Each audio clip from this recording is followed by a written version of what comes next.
आप सभी मसीह भाई बहनों को प्रभु यीशु मसीह के नाम में जय मसीह की। परमेश्वर के नाम की स्तुति और महिमा हो। एक और नए वीडियो के माध्यम से मैं आप सभी का स्वागत करता हूं। और आज का जो मैं वीडियो लेकर आया हूं, आप लोगों के कमेंट का जवाब देने के लिए वीडियो लाया हूं, क्योंकि बहुत सारे लोग मुझे कमेंट कर रहे थे।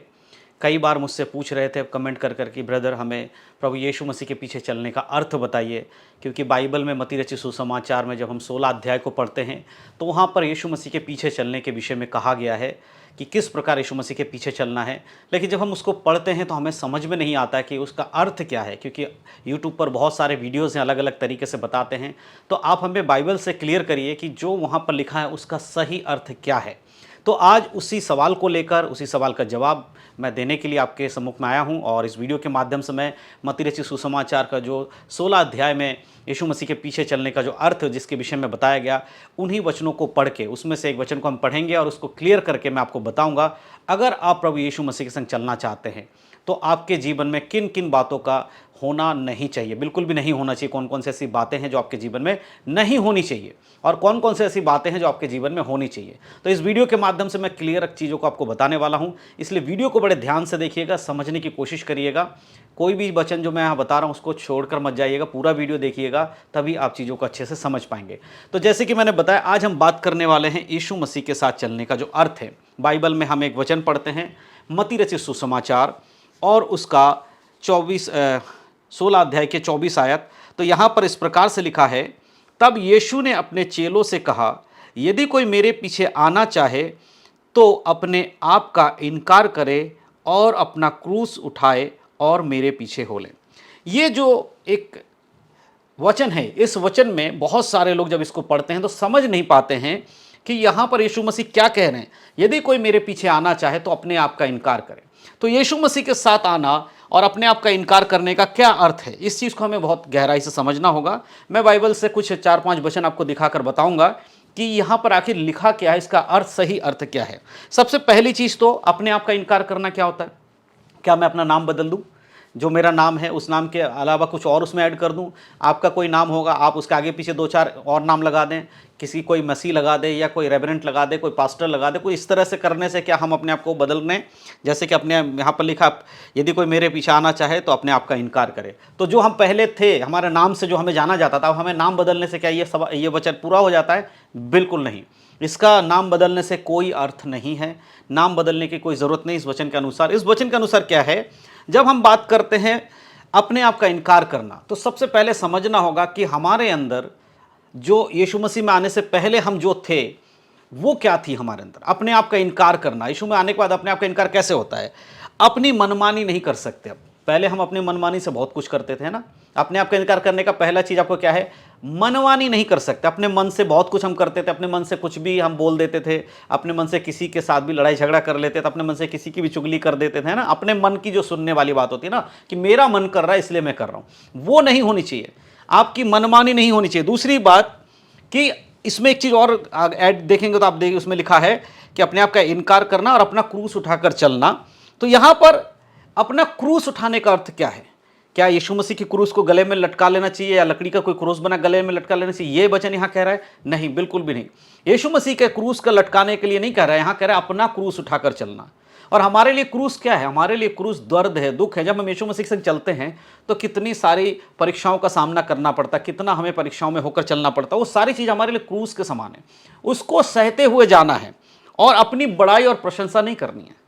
अपने आप का इनकार करने में एक ये भी चीज़ है कि बहुत सारे लोग परमेश्वर के में जब आते हैं तो अपनी बहुत बड़ाई करते हैं ना। बहुत सारे घमंड की बातें अपने अंदर पहले से थी, उन चीज़ों को लाकर बड़ाई करते हैं। मैं ये कर सकता हूँ, मैं वो कर सकता हूँ, परमेश्वर ने मुझे ये करने का वरदान दिया, परमेश्वर ने मुझे वो करने का वरदान दिया, अब तुम मेरे बराबरी के नहीं हो, तुम्हारे स्टेटस मेरे स्टेटस जैसा नहीं है, अब तो मैं प्रेरित कहलाता हूँ, अब तो मैं भविष्यवक्ता बन गया हूँ, अब तो मैं बड़ा पास्टर बन गया हूँ।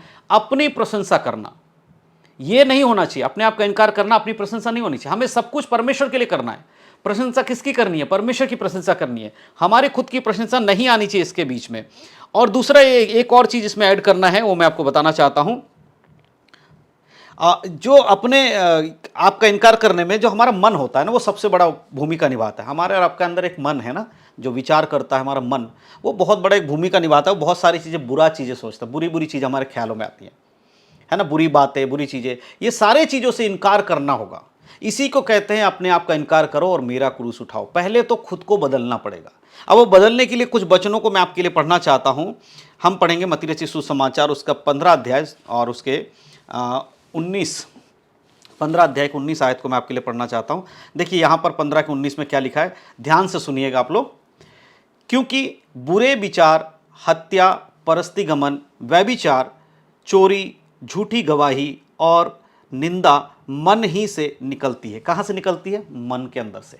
क्या क्या चीज़ निकल रही है? बुरे विचार निकल रहे हैं, हत्या का जो है वो निकल रहा है, परस्तिगमन, व्यभिचार, चोरी, झूठी गवाही और निंदा कहाँ से निकलती है? मन से निकलती है। इसीलिए आपके मन के अंदर बदलाव होना जरूरी है। जब आप कहते हैं कि अपने आप का इनकार करो, इसका मतलब आपके मन में से जो चीज़ें उनको इनकार करना है। आपके नाम बदलना नहीं है, आपके कपड़े बदल लेने से आपका इनकार नहीं हो गया है। आपके अंदर क्या क्या चीज़ें उसको बदलना होगा। एक और वचन मैं आपके लिए पढ़ूंगा, रोमियो की पत्री में हम आएंगे, रोमियो की पत्री पढ़ेंगे और उसका हम 8 अध्याय से 8 का 7 और 8 वचन हम पढ़ेंगे। रोमियो की पत्री 8 अध्याय उसके 7 और 8 वचन। देखिए यहाँ पर क्या लिखा है बाइबल में, यहाँ पर लिखा है, क्योंकि शरीर पर मन लगाना तो परमेश्वर से बैर रखना है, क्योंकि ना तो परमेश्वर की व्यवस्था के अधीन है और ना हो सकता है। ठीक है, 8 में लिखा है, और जो शारीरिक दशा में है वह परमेश्वर को प्रसन्न नहीं कर सकता। शरीर पर मन लगाना क्या है? परमेश्वर का वचन कहता है शरीर पर मन लगाना तो परमेश्वर से बैर रखना है।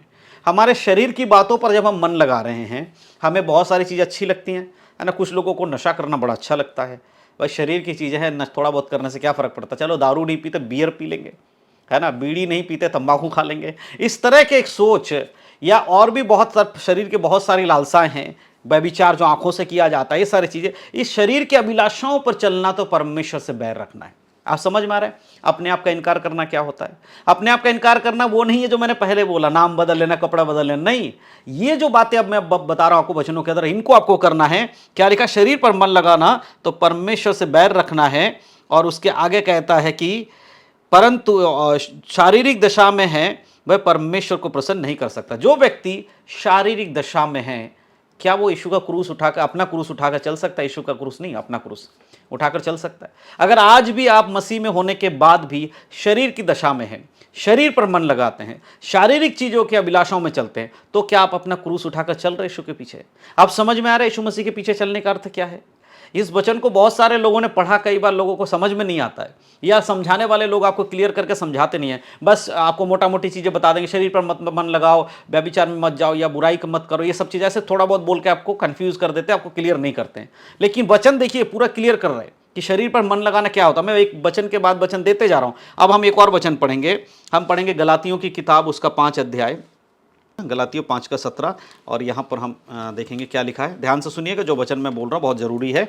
गलातियों 5 के 17 में यहाँ पर लिखा है, क्योंकि शरीर आत्मा के विरोध में और आत्मा शरीर के विरोध में लालसा करता है, और ये एक दूसरे के विरोधी है, इसीलिए कि तुम जो करना चाहते हो वो ना करने पाओ। अब यहाँ पर ध्यान दीजिएगा, यहाँ शरीर की बातें हो रही है, अपना मन फिराने की बातें हो रही है कि जो कोई मेरे पीछे आना चाहे वो अपने आप का इनकार करे। अपने आप का इनकार करना हमारी शारीरिक दशा को दर्शाता, हमारे मन को दर्शाता, हमारे मन के अंदर के विचारों को। तो यहाँ परमेश्वर क्या करे? शरीर पर जो भरोसा करता है उसके लिए लिखा, शारीरिक जो विरोध है, परमेश्वर का विरोध क्या है? आत्मा जो है वो शरीर के विरोध में है और शरीर आत्मा के विरोध में। इस प्रकार हम यहाँ पढ़ रहे हैं, और ये एक दूसरे के विरोधी हैं और एक दूसरे की लालसा करते रहते हैं। शरीर हमेशा चाहता है कि आत्मिक बातों में आप कमजोर पड़ जाए। इसीलिए तो जब आप वचन पढ़ने बैठते हैं आपको नींद आने लगती है, प्रार्थना करने बैठते हैं तो आपको थकान होने लगती है, वचन पढ़ने बैठते हैं या किसी ने वचन प्रचार किया तो आपको वहाँ बोरिंग होने लगता है, चर्च में ज़्यादा समय बिताने का मन नहीं करता, प्रार्थना में ज़्यादा समय बिताने का मन नहीं करता। कारण क्या है? कि आत्मा और शरीर एक दूसरे के विरोधी हैं। लेकिन यहाँ पर हमें आत्मा को बलवंत करना है और शरीर को हराना है।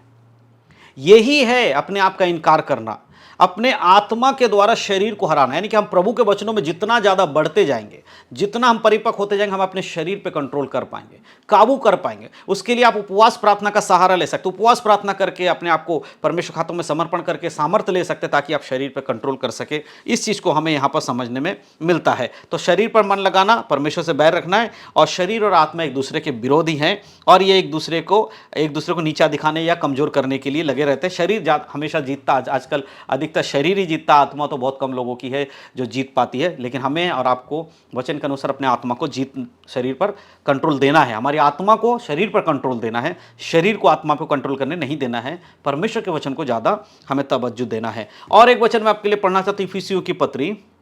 हम पढ़ेंगे इफिसियों की पत्री और वहाँ पर देखते हैं क्या लिखा है। इफिसियों की पत्री उसके 4 अध्याय और उसके 22 आयत। 4 के 22 में इस प्रकार लिखा है कि तुम पिछले चाल चलन के पुराने मनुष्यत्व को जो भरमाने वाली अभिलाषाओं के अनुसार भ्रष्ट होते जाता है उतार डालो। हालेलुया, समझ में आ रहा है क्या लिखा है?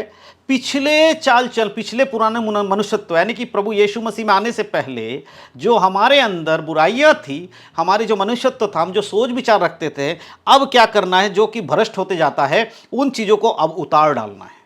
आज बहुत सारे लोग पुराने स्वभाव में आज भी, बदला क्या है? वो चर्च करना शुरू कर दिए हैं, प्रार्थना में समय बिताना शुरू कर दिया, लेकिन अंदर से जो पुरानी बातें थी, आज भी आपकी संगति बुरे लोगों के साथ है। आज भी आप ऐसे जगहों पर समय बिताना पसंद करते हैं जहाँ पर गलत चीज़ें बोली जाती या सुनी जाती है ना। एक मंडली, कई बार देखेगा, हम पुराने समय में जब हम यीशु में नहीं थे तो हमारा फ्रेंड सर्कल कैसा हुआ करता था? हम चुटकुले, मजाक या गंदी बातें, डबल मीनिंग बातें जहाँ होती तो वहाँ हमें बड़ा अच्छा लगता था।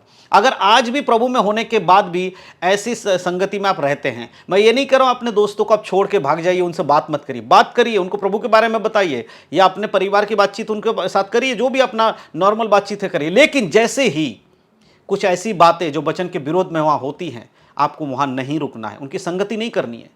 उनको समझाना है कि देखो मैं अब इन चीज़ों में नहीं हूँ, अब मैं आपके साथ इस चीज़ में सहभागिता नहीं हो सकता हूँ। अगर वो मानते हैं ठीक है, नहीं मानते हैं तो वहाँ उनके संग बैठना उठना भी आप कम कर दीजिए। तो इस चीज़ को समझना बहुत ज़रूरी है। यहाँ पर साफ साफ इस वचन के द्वारा हम समझ पा रहे हैं कि पिछला जो मनुष्यत्व है उसको हमें, जो भरमाने वाली अभिलाषाओं और भ्रष्ट होता जाता है, उसको हमें उतार डालना है। वचन में चलना ज़रूरी है।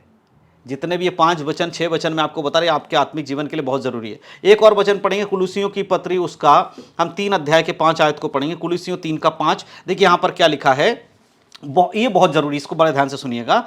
इसीलिए अपने उन अंगों को मार डालो जो पृथ्वी पर है, अर्थात व्यभिचार, अशुद्धता, दुष्कामना, बुरी लालसा और लोभ को, जो मूर्ति पूजा के बराबर है। ये सारे किसके बराबर है? मूर्ति पूजा के बराबर है। क्या क्या चीज है? व्यभिचार करना भी मूर्ति पूजा के बराबर है, दुष्कामना करना भी मूर्ति पूजा के बराबर है, बुरी लालसा करना भी मूर्ति पूजा के बराबर है, लोभ करना भी मूर्ति पूजा के बराबर है। इन सबको क्या करना होगा? हमें मार डालना होगा। मत्ती रचित सुसमाचार उसका 16 अध्याय और उसके 24 आयत। यहां पर हमने क्या पढ़ा? 16 के 24 में हमने पढ़ा, तब यीशु ने अपने चेलों से कहा, यदि कोई मेरे पीछे आना चाहे तो अपने आप का इनकार करे और अपना क्रूस उठाकर मेरे पीछे हो ले। अपने आप का इनकार, आप समझ में, आपको अपने आप का इनकार क्या है? बहुत बार आपने सोचा होगा कि इस वचन का अर्थ क्या, अपने हिसाब से आपने बहुत कुछ मायने निकाल लिए होंगे, या कहीं पर प्रचारक से सुना होगा तो भी शायद आपको समझ में आया होगा। लेकिन आज जो वचनों के द्वारा, ये 5-6 वचन जो मैंने आपको बताए, इन वचनों के द्वारा मैंने आपको समझाया कि सब मिलाकर एक ही बात को दर्शाती, वो है हमारे शारीरिक दशा को हमें मारना होगा। हमारे उस दशा को हमारे जीवन से हटाना होगा जो यीशु मसीह में आने से पहले हमारे अंदर थी। अगर आज भी आप उन चीज़ों को कर रहे हो जो संसारिक बातों में है, बाइबल के अनुसार नहीं है, तो आप यीशु के पीछे नहीं चल रहे हो। यीशु के पीछे चलने का अर्थ ये नहीं होता कलीसिया में जाकर समय बिताना, चर्च में समय बिताना, यही है नहीं मेरे प्रियो। हमें आत्मिक रूप से भी बढ़ना है, हमें आत्मिकता में आगे बढ़ना है। वो सब चीज़ अगर हमारे जीवन में नहीं है तो फिर आप एक मसीही में नहीं बढ़ रहे हैं, आप मसीह के अनुसार नहीं चल रहे हैं, या यीशु मसीह के पीछे चलने का अर्थ आपको अभी तक समझ में नहीं आया है। तो मैं विश्वास करता हूं कि इन वचनों के द्वारा जो बातें मैंने आपको बताई हैं कि यीशु के पीछे चलने का अर्थ क्या है, उन बातों को आप समझेंगे और अपने जीवन में ज़रूर इनको आप लागू करेंगे, अपने जीवन को परखेंगे। और अगर आपके जीवन में ऐसी कोई बात है जो मसीह के वचन के विरोध में, तो उसको ज़रूर अपने जीवन से हटाइएगा। इन सारे वचनों के द्वारा परमेश्वर आप सबको आशीष दे। यीशु मसीह के नाम में सबको जय मसीह की।